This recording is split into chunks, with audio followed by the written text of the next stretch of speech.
You got my morning face on a Sunday. Live, welcome. Life Matters, Portobello Road, some more sun, a beautiful soul. We got Noel Clarke. Yes. His manor, his area. He's a Elaborate Grove boy. We're gonna spend a little time. Yo, someone's coming here. Yo, Awad, what's happening, sir? I'm alright. You good? Yeah, man, I'm cool. And we got a superstar here. What you saying, Asking bro? for his autograph. What you saying, brother? Yeah, you too, Look at man. you, man. What are you? He's like a modern day Usher. Look. Yeah, yes. Young Usher, like we love Awad, man. But yeah, Portobello, like we do. Thank you so much for the love and the support with the first episode with Michael D'Souza, Rustamouse. We've got Noel Clarke today.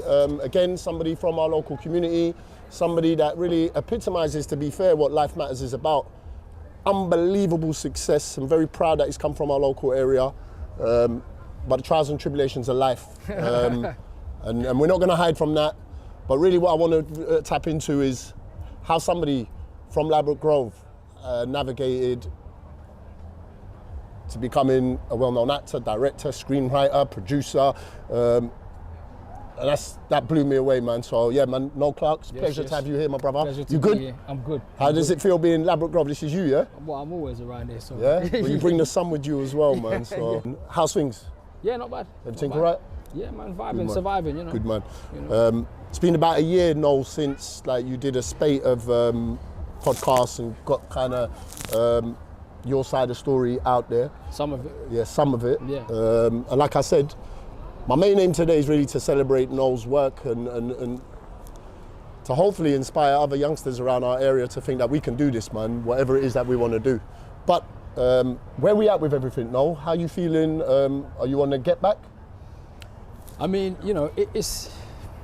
I don't know what a version of a get back is. You know, these sorts of things have not really happened to people before over here. So they have after, but I don't really know what a get back is. All I know is that all I can do is what I do. You know, work and write and create and do. I know you're still writing and that. Yeah, 100%. Good man. I never stopped writing. Writing for me was something when I was young and sometimes alone. It was therapeutic. It was something that kept me sane. And I found that throughout all the acting and all the directing, all the producing and all this sort of like, hullabaloo, when it all came down, writing is the thing again that you go back to. I mean, that's your safe space. If you write lyrics, you write music, you know what I'm talking about. Do you know what I mean? It's your safe space. Yeah, I guess. But sometimes you forget it's your safe space. Yeah. Because you're just doing it because it's part of the process. But then when you got nothing and you still do it, it shows you that that's what gets you through. Yeah. I've done a lot of reading now. And judging by what you'll be able to articulate it far better. In terms of the allegations that were made, there's been no investigation. No industry has investigated. No. No police has investigated. No.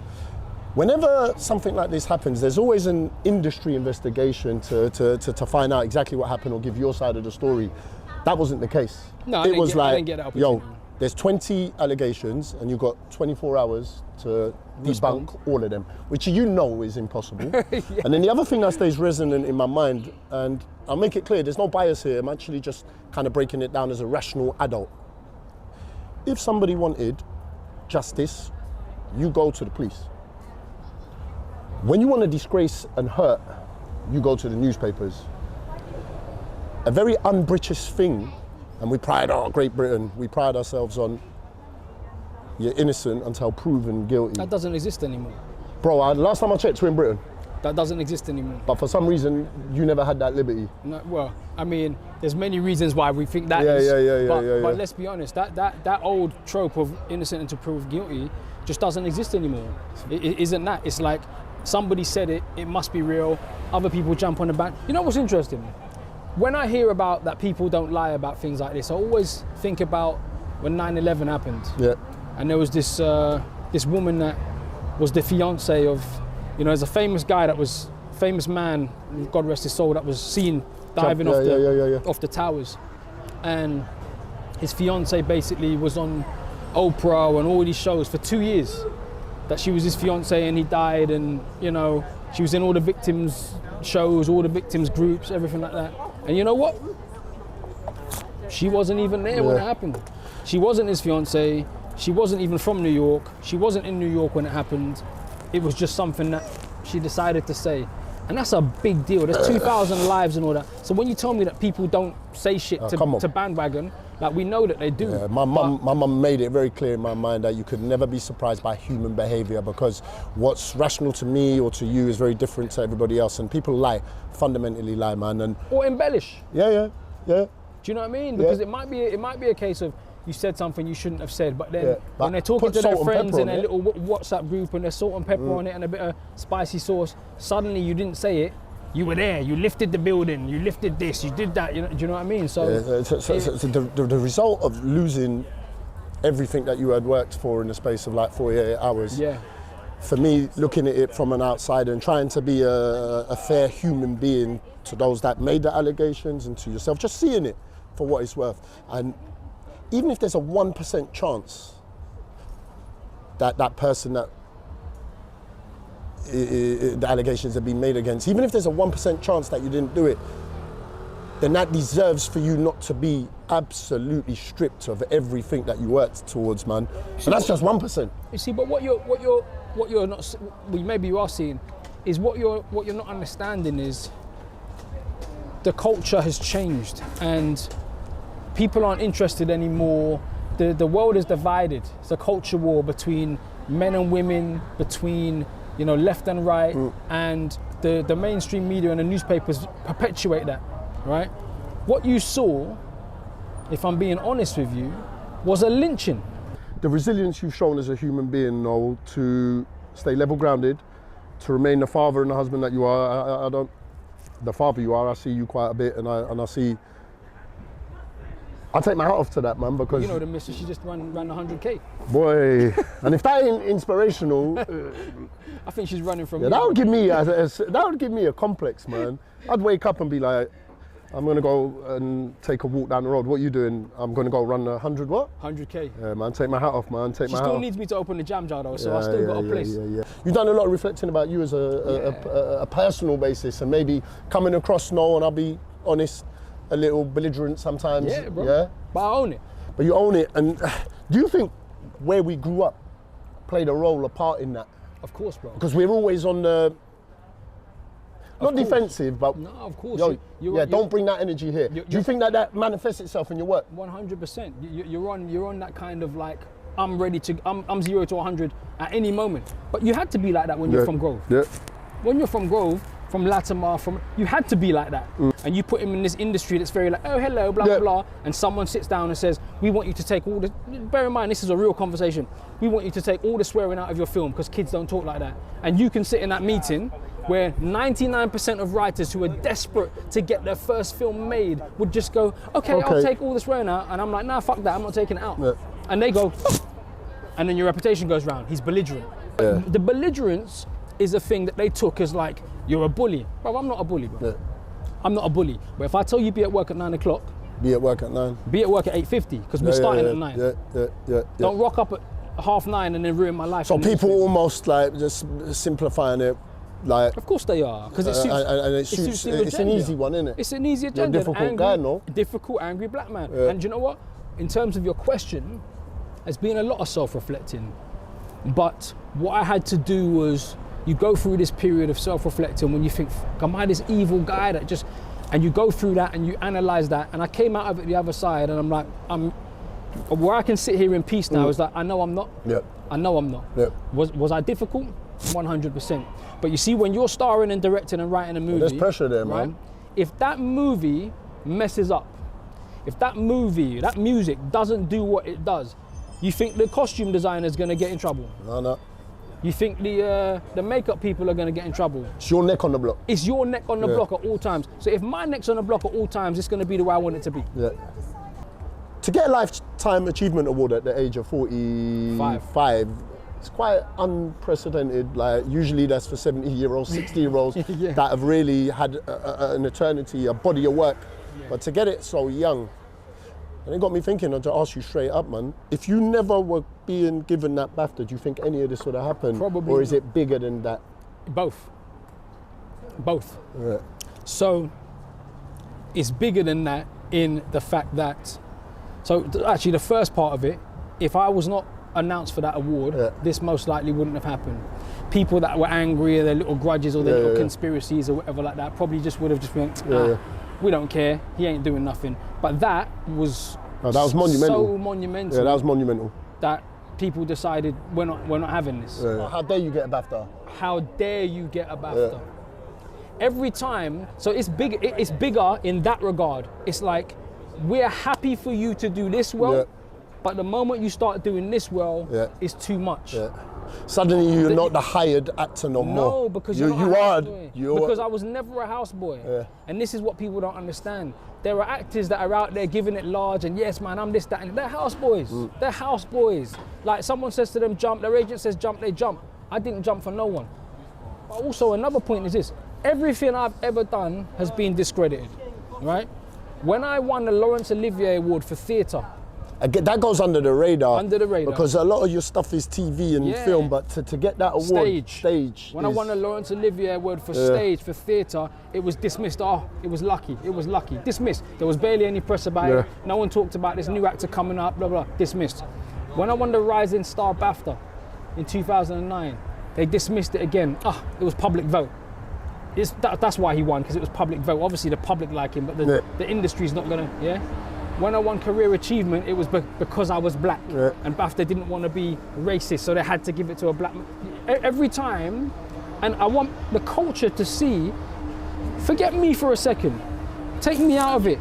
You have to open your eyes. Everyone talks about being woke, forget woke, become awake. You got to open your eyes about what's happening here. Every time somebody who doesn't fit the mold was achieving something, they had to dismiss it somehow. Man, to lose everything based on hearsay and people say, it's like, it's like the newspaper had a vendetta, like you've done something to someone's mum and they're coming after you. Now there's certain things, as you know, I can't comment on. So I'm sure everything that needs to come out will come out in due course. And again, without going too detailed about that, at the moment you're working on, can we talk about that in terms of your journey going to court and so on? Yeah, the case is still going. Yeah, the case is still going. Still going, yeah. And again, I personally, as But I asked this, that's one question. You wouldn't be investing money, time, energy, mental well-being, fighting that if you didn't know 100% that this is not being fair. 100%. And I ask you, forget me, what I'm doing. It's very easy to be off the scene, quiet. 100%. But I ask you, the viewers, or you, right, forget what I'm doing there, because I could be an absolute lunatic, right? Would I be sitting here talking to you if the things that were said were real? I'd be either in a cell, I would be on trial. The fact that there was no police, man, and the fact that they didn't go to police, again. Well, they said they did, didn't they? It's in the paper. In the paper, it says they did. They did? In the paper, it says they did, And what did the police say to that? They ain't spoke to me. They spoke to you. So how is that, man? You've continued being the human being. They haven't managed to take your spirit. And then that's massive. Touch and go, bro. I know, brother, but you've shown resilience, man. I want to kind of steer it towards, what got you started in the game? How have you gone from being a little comic reading book? Fantastic store. Fantastic store. No one knows about the Fantastic Store. It was years before I realised it was a play on Fantastic Four. Yeah. It was a long time before I realised that. Okay, no, I spot that. Me and my basic guys, I spot that. Great venue though. No, brother. Thank you, bro. There. Thanks a lot, man. But yeah, how have you gone from being that comic reading boy, fascinated by TV, growing up in what we call the hood, but really, you know what, our local community did have elements of being rough and ready. How did you steer yourself away from all of that?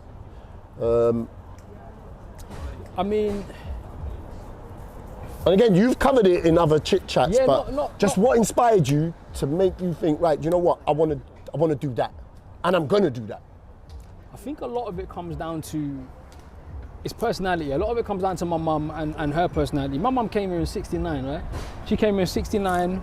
She was a nurse. My mum tells me a story about one set of nurses said to her, "Oh, so I'm surprised you guys don't have tails and all that kind of stuff." Like, I don't know them.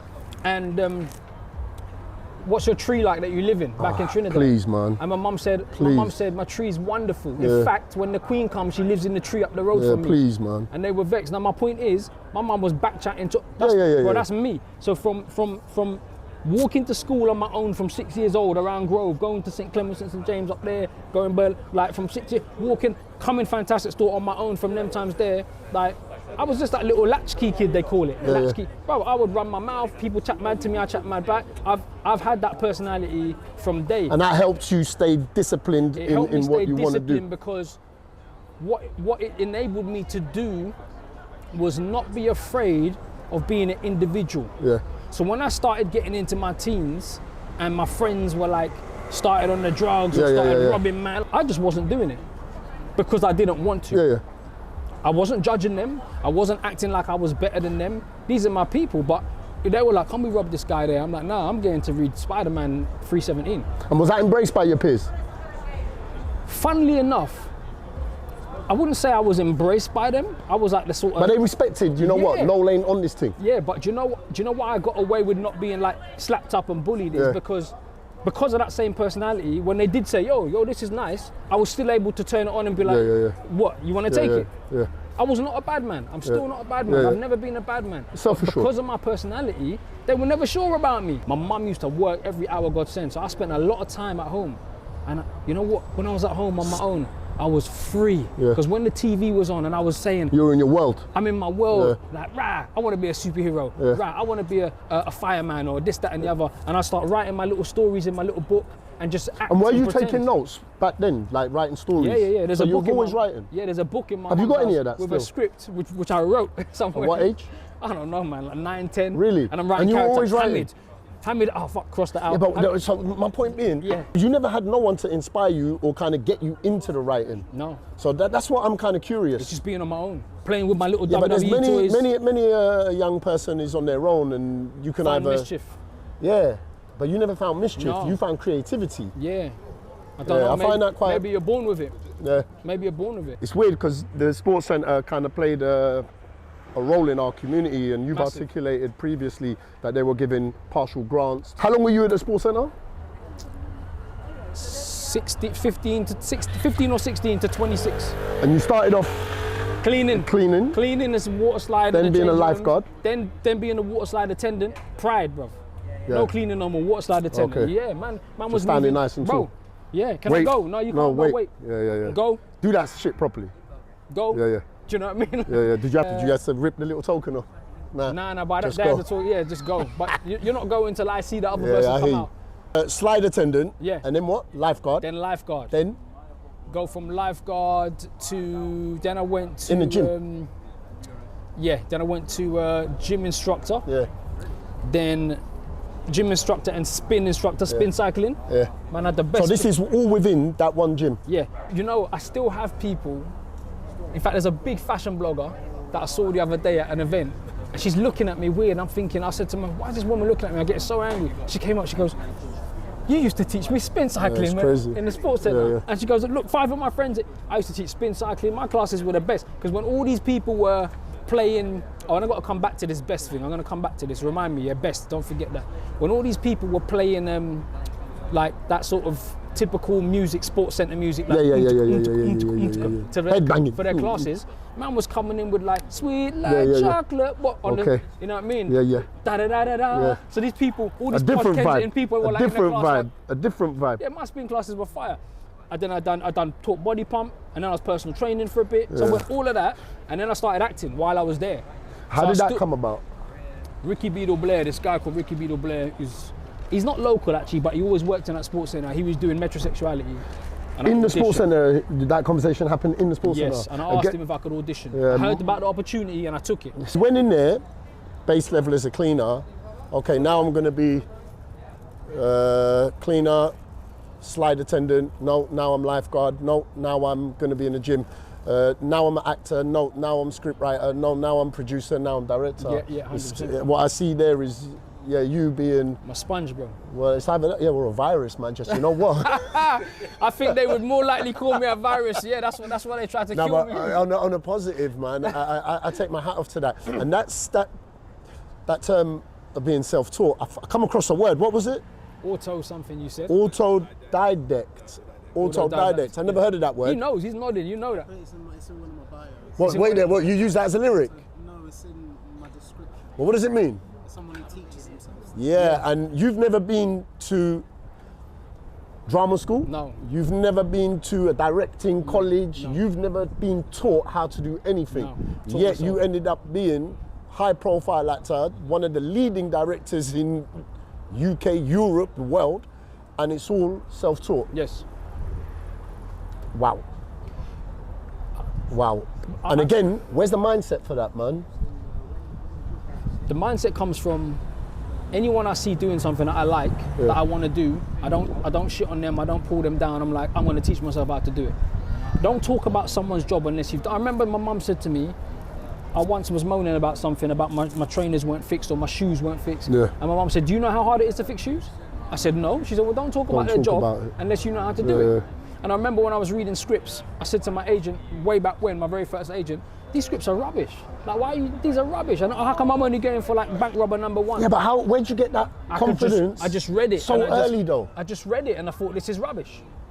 You've got to be very strong-willed Well, and here's the minded thing. to be able to be... Then my mum's words echo in my head. Okay. Don't talk about someone's job unless you've tried it. Yeah. So I started teaching myself how to write. When I wrote my first script and I read my first script against some of these pro things, I was like, yeah, that shit is rubbish. Because what I'm writing is better, and a not overconfident thing, I can tell, I can just tell, I can feel it, it's fluid, it's real, and I was right. I truly find it amazing that, yeah, there's no background when you first started in terms of what you were doing, and yet people were willing to give you the opportunity No, they to were do not. so. They were they not? No, they were not. Okay. So how's that door opening? Why do you think there was so much glee when this shit happened to me? People never gave me opportunities. When Kidulthood was written, nobody wanted to make it. It had a director, Menhaj Huda. I love hoods, yeah? He moves a bit funny with me now, but a lot of people It is what do. it is, man. He was a director that had agents and all that, proper director, right? We went to meetings for a year, from 2000 and, I started writing that, I wrote that in 99, 2000. How long did it take you to write? I wrote, I don't know, a few months. I wrote the first 40 pages in like a couple of days, but then slowed down. Yeah. Pardon me. I met Hoods in like 2001, right? We worked on that thing. I wrote it, got notes from one of the producers, but generally it was like kept like that, right? We bust that. We walked around the whole industry for a year. 2002 for the whole year. Not one person wanted to. Every single distributor, financer, all of them turned it down, right? It got made independently, private finance, which I didn't raise. Somebody else raised it. I didn't raise. When we made the film, and I've said this before, but I need to articulate, it was made finally in 2004. So you're already talking like 3.5 years. You wrote that way, 99, 2000. Yeah. It was made finally in 2004. Guess what happened when we made it? All the people that turned it down said, we're not putting it out. It sat on a shelf for 2 years. Kidulthood sat on a shelf for 2 years and came out in 2006. Wow. They didn't want to give me the opportunity. After I wrote Kidulthood and it was a success, I tried to get more writing gigs. Nobody gave me nothing. At the time, did you feel that? And what I mean by did you feel that? Did you feel I'm up against it? Nah, I was just like, I could tell how they were moving, but I didn't feel... Did that put you on the back foot all the time? No, I didn't care. Okay.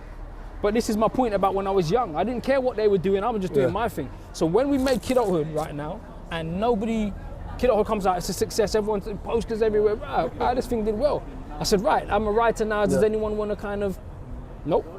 After the success of Kidulthood? Nobody gave Still, me... you never had the opportunities? Nothing. When I wrote Adulthood, I wrote it for nobody paid me to write Adulthood. Nobody asked me to write Adulthood. What I realized was I was getting no opportunities, so I wrote it off my own back on spec.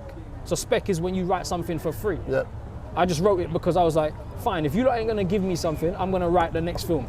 So I wrote it. I know firsthand that you've inspired young, and what I like about some of the stuff that you said, you really echoed that it's a class issue as much as of it being a race 100%. issue. Working class youngsters from our local community can see that you've navigated through and that, yo, I can do this too. 100%. With doors being closed in my face and still bashing that door down, Well, I think what happened to me now is the biggest lesson. Yeah. Right. Forget what the specifics where he did this, he did that. We can argue about that all day. The biggest lesson is that when you're working class, right, and this is for black, white, brown, everything. Yeah. When you're working class, when you're not the class they want you to be, they will try and shut you down. Right. Now, where this is a lesson for you guys is now you see what they do. Yeah. They will take the best of us. And I'll come back to that again. That's what I said. I said what I said. They will take the best of us and they will finish you because you don't fit the mold. So now all you kids, working class kids that are coming up, you know that now. So you move how I move, but the difference is maybe you just keep a little bit more to yourself. Is there an element of compromising? Yes. A bit of our spirit? Yes. Yeah. Well, compromising is a strong word because I advise people not to compromise themselves, and also playing the game is another thing I say. Playing the game is another thing I say don't do. But here's where maybe some people can take a lesson from me, right? Is that I knew that they didn't like me. I knew that they didn't want me there. I didn't care though. Yeah.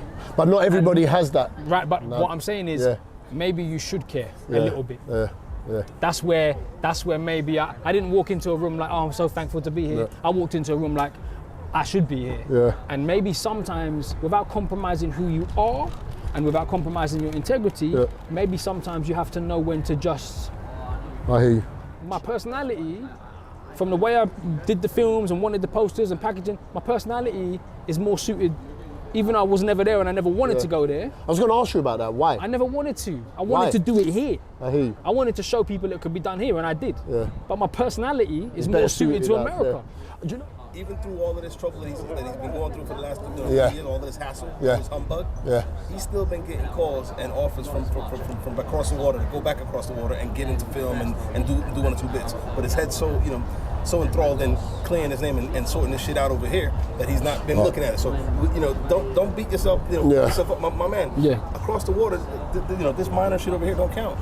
So you could have. Not fully, yeah. Yeah, but you like Big Man saying, there's opportunities, but you are adamant that you're not leaving, whatever word we want to use, drama, mess, whatever, without closure. No, because you can't. Because I mean, I don't want them to think I'm hiding work and then say, but you've been working. I haven't been getting like fully work offers, but there's been things that have popped up, right? But the issue is this, right? You can call me a lot of things, yeah. And as you can tell by my personality, it's water off a duck's back. I don't give a fuck. But the shit they call me, you ain't calling me that. Yeah. I'm not having it. I'm not having. And you have every right to defend yourself. I have every right to defend myself. You have every right to if defend not for yourself. me, for my children. Yeah. Do you know? For my mother, for my 80-something-year-old mother who's raised her son properly. On a human level, fuck on a the industry. Level, fuck the industry. Who's raised her son properly. I ain't out there touching up people. I don't do that. I don't do that. Yeah. I'm gonna be real with you. This newspaper is trying to kill me. Yeah. They've even, and I can say, because I can't say what happened. Right? They did that. Yeah, they did that. From my feelings, it's not me saying what happened, but they're trying to, bro, they want me to, it's me or them. They're trying to kill me. But let me tell you something. Powerful people, man. I would die before I let you call me that and let it be real. Like, that's not me. That is not me. Well, the substance that you're showing there, it puts you in good light in a sense that. I'm telling you. That's the most important thing for you at the moment. I'm a man for sure. Yeah. If you want me to sit here with a halo above my head and say, no, Hamid, I've never Who's ever that man? commented. Where's that man? Show me. Thank you. He don't I've never exist. ever commented on anybody's He don't posterior exist. and blah blah. No, I can't say that to you. What you call me, you can't call me. So let it be known. If I'm not here when you watch this or whatever like that, I'm telling you, I will. They're not calling me that. I'm not having it. And that's why I'm still here. And the right of defence is massive. That's man. why I'm still here. It's massive. And you're going to find out what happened. You're all going to find out what happened. Have you been getting any sort of avenues of work in the UK? None. But in the States, yes. 1 or 2. There's been conversations. Okay. There's been more conversations than there has here. Being that here, there's been 0. Yeah. Things haven't necessarily been right. Because I don't have agents, I lost everything. And my agent rep me for 20 years, ran like a dog. And that agent was with you for 20 years? 20 years, from 2002 to 2019 years, ran like a dog. With all the films, then the TV, something that goes under the radar is Star Trek. Yeah. The fuck, where Auditioned for Star Trek, got in a 200 million J.J. Abrams film, and one of the first guys. Were you a Star Trek fan? Yeah. I felt, and I was saying this to Moss, I reckon Noel was a massive fan, and was that like strategic? I'm gonna be in that. No. You can't strategize that stuff. I wasn't that big an actor back then. You can't strategize that stuff. It's basically like Star Trek audition, right? Because every audition I did, I was like, I'm getting this. Yeah. That was always my personality. I'm getting it. But then when I didn't, I wasn't upset about it. Some actors get destroyed. I was never upset. I'm like, next one. But Star Trek came, I'm like, I'm getting this. Whether it's the acting, the directing, producing, if there was one piece of work that defines what you wanted to achieve, what are you most proud of? Bulletproof. Yeah. My kids love Bulletproof, man. I'll tell you why. My wife likes Bulletproof. There you go. You are telling me But look what I just said. My kids and my wife. There you go. Damn, the audience is spread. You are actually articulating why. Because what people don't understand about Bulletproof is a gateway show, right? Bulletproof is a gateway show. When I did Kidulthood and all them kind of stuff, embraced for sure. But there was a lot of people that said, "Oh, why are we highlighting ourselves like this?" Yeah. Those people didn't realize that at the time in the industry, you couldn't write about being a doctor. You couldn't write because they weren't making none of that shit, right? So Kidulthood introduced us to certain guys, road manner, kind of, right? And it brought it to the masses. It brought it to the masses. Spawned many spin-offs. Top Boy, the rest of it all come from that, man. In 2012, I did a rom-com, I did a sci-fi. They didn't work, right? Did a sci-fi, 2012, super sci-fi thing. They've got all these shows now with powers and all that. Everyone's like, oh, this is amazing. 2012, I did a sci-fi movie, didn't work. Audience didn't come. 2014, I did another one, didn't really work. Audience didn't come. I'm thinking like, what is going on? I thought the audience liked me, blah, blah, blah. You know what people said to me? I'd see people out and they'd be like, bro, them new films, man, I'm not really feeling it. I want to see you crack heads. I want to see you like, man, I want to see that. And I thought, right, okay. So then I did Brotherhood. Brotherhood worked. Brotherhood was the most successful one. The most successful one out of all of them, right? The most successful. So how do you get that audience? How do you get that audience to see me in a different light as a superhero or as a secret agent or as something else? You give them a gateway show. The gateway show is Bulletproof. You know why? Because we're still these guys, but we're police officers, right? So now, when Bulletproof was announced, so many people said, nah, bro, I don't want to see you lot as feds, man. I like to see you on the other side. But after it came out, everybody was not only loving it, they fucking were like, bro, if you don't want the police, so answer me this question, right? Now, I can be a policeman, people are buying into it, so now what? If you got the call tomorrow that said I was a secret agent, it's believable. You believe it because the gateway show was taking you there. Let me ask you something. When you see Bulletproof come out, success, you see me with the gun doing all these moves, and you see me at the Baftas in that black suit, tie, like blah, blah, blah, what's the next step? Man could have been Bond. Well, you could have been, the world is yours, man. Did you want to be James Bond? 100%. I still want to be James Bond. Firstly, they will never allow it because of the scandal. I'm too old, right? But the reason I still would make the best candidate is because Bond's supposed to have come from troubled times.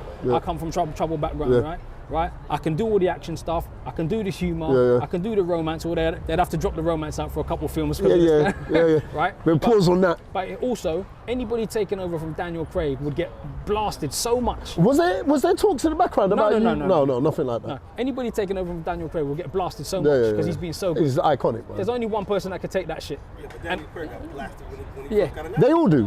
The only person that could take that level of blasting and not give a fuck is me. Like, it looked fun. It was there was a vibe to it. It just looked like, you know 100%. What, you were in your element, man. We were. Yeah, it really did, man. And do you know what? For me, look, I'm not gonna lie. I haven't watched every episode. I've seen snippets of it, and I'm not a big TV watcher. Yeah. But it kind of had a flavour of an '80s cop Starsky and Hutch. What's it called again? Even the Bad Boys movies. Bad Boys movies. Yeah. Lethal Weapon kind of vibe. Cop movie, yeah, that but was the on a weekly basis. Yeah, that was the point. Yeah, man. It looked fun, man. And that, going back to my question, that body of work is what you're most proud of. I would say so because it encapsulates. I'm proud of everything I do. To be honest, everything. Yeah. Even the ones that didn't work, I'm proud of them because I don't see them as failures, they're lessons. You know what I'm saying? The films that didn't work are lessons. Okay, why did that not work? All right, don't make that mistake again. Do you know what I'm saying? But Bulletproof encapsulates exactly what you just said. When I made that show, when we made that show, your kids love it. You like it. Your wife loves it. It was mainstream, man. Grandma can watch it. The husband and wife can watch it. The kids can watch it because it wasn't too far. And every time you do a bit of darkness, I love darkness in my writing. But what I do, even in Kidulthood and all that, you know it's my writing, or at least my, if I didn't write all the episodes, which I didn't, my influence is in the background. Because every time we do some dark shit, we undercut it with humor. Has to. Make people laugh underneath it. What's the balance of life? It's the balance of life. It has to be like that, man. I'm sitting there laughing now and I ain't Yeah. Well, man, it's the balance of life, man. Kidulthood, adulthood, brotherhood. How much of that did you live? Well, adulthood, brotherhood, I live Kidulthood. it. Brotherhood, I live it because I got children and all that, adulthood, I've never been to prison. Okay. Kidulthood, I mean, I lived Kidulthood. Remember that? I lived Kidulthood. I had a problem with Kidulthood to a certain extent when I was younger. Yeah, tell me. Yeah.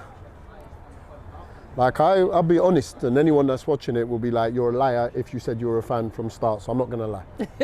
I'm not gonna lie. My issue was, to a certain extent, we were living it, and to see it depicted, it didn't sit well with me because we were here.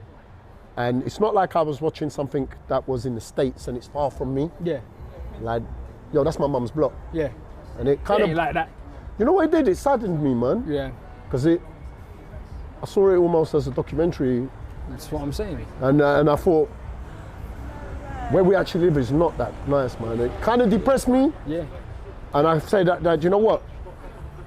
Why are we depicting our area like that? But fundamentally, it's because it is like that. Right. I was going to say, the film doesn't depict the area. No. Society depicts what happened in the film. Exactly, bro. And it was a reflection of how we were living, man. Exactly. And a lot of us were slightly in denial, man. Exactly. And it kind of alarmed me when I was like, shit, yeah, this is real, man. Yeah. So Kidulthood, I lived it. But I will caveat that is, like, I wasn't drilling guns or holding guns. I hear you. Like I've already said, I wasn't doing that. And it's not me trying to not get in trouble. No. If I was doing it, I'd say. It's reality, Friends of mine did all that shit. I didn't do it, but I saw it. Yeah. The way the girls were moving, I saw it. Like, I was around it. Some of that was real. I didn't have an uncle like that. Do you know what I mean? So there's fictional elements of it. Do you know what I'm saying? But all of it came from, Kidulthood came from. So you were inspired by Kidulthood came from my real experiences here and things that I saw through friends. Yeah. That film is as real as it can be. Yes, it's not going to match everyone because it's about that group of kids on that day. Yeah, of course. Right? The kids up the road have a different experience. A different experience. On the same day. Yeah. But Kidulthood is real. But it was a reality of a group of people living in our area, man. I'm from here. Like, that was me and my friends. The three boys, Mooney, Trife and Jay, are based on my friends. So that was based on reality, real friends. Reality.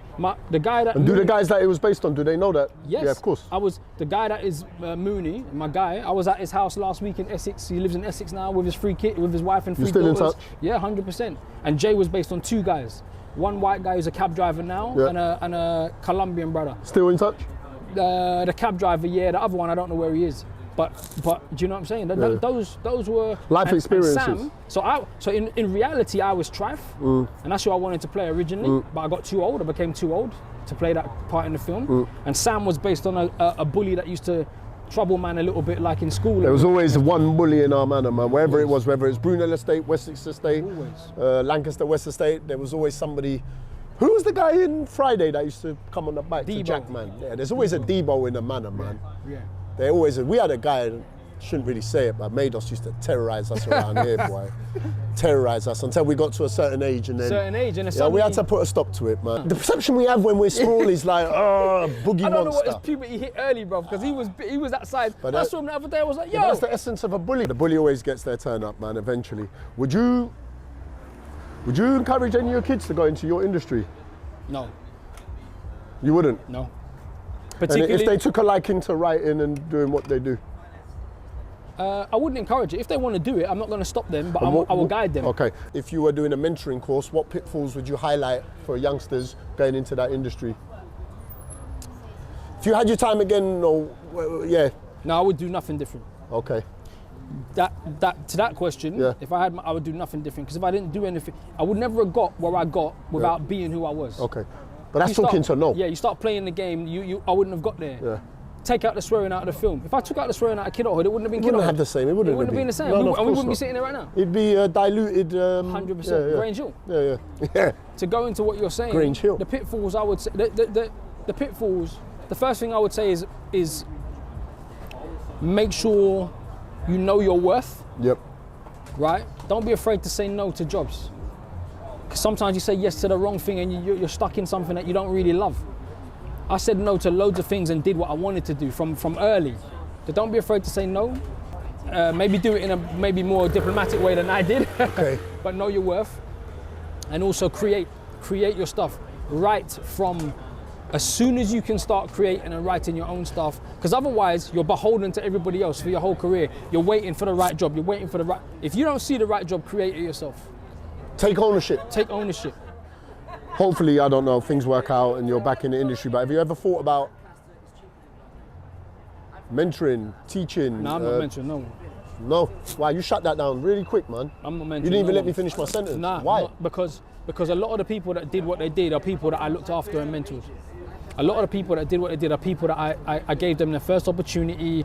I helped them out with agents, with contacts, got them visas, got them so much. But you were mentoring them.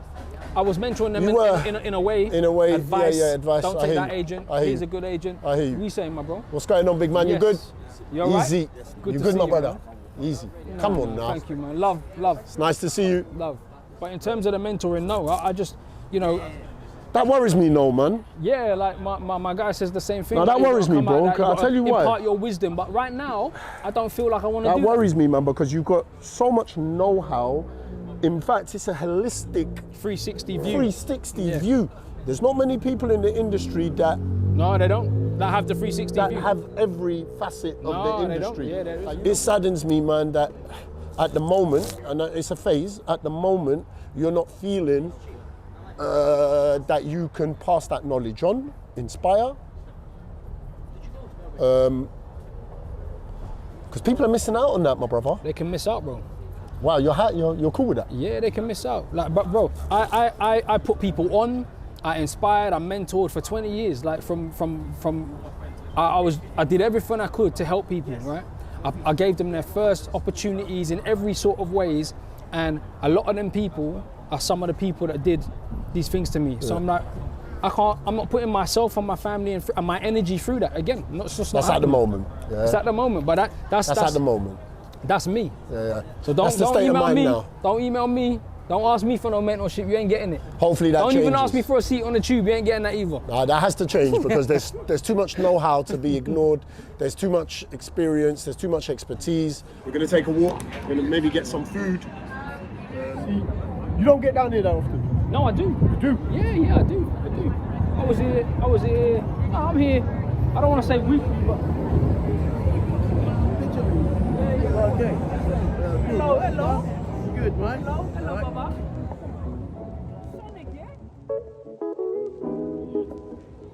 Portobello. Cheers, mate.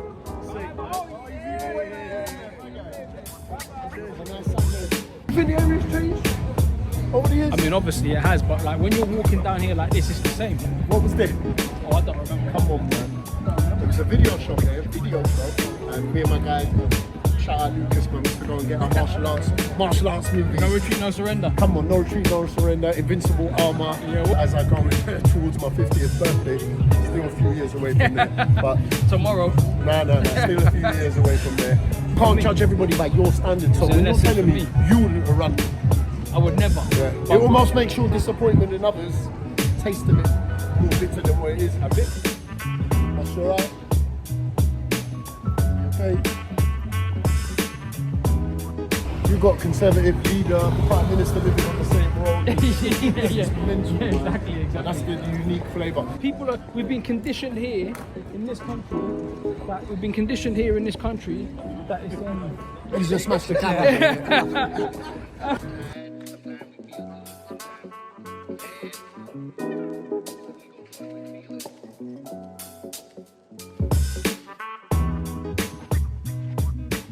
There are people out here that are not judgmental. There are people that look at a bigger picture. There are people that value fairness. Yeah. Value fairness. No, it definitely shows. It definitely shows me that. Definitely shows me that. Look at the amount of greets you've had as we've taken a little walk around our community. And they're the real people. That's real people. That's real people. 100%. So And if there's any consolation, there's fear. You know what I mean? And these guys got nothing to lose, so then it's organic. That's right. They're not thinking about their career. But I tell you what now, I'm free of fear too. Yeah, that's what it's about. You know what I mean? One We're second. going to wrap it up. I just want to thank Noel for his time. Thank you. And also for his honesty, man, because it's not easy talking about some of the stuff that we spoke. No bias here, but we're just talking from the heart. So again, very proud of Ladbroke Grove, Latimer. We're very proud. We're producing good people out here, man, with a story to tell. Big up until the next time. Love, love, love.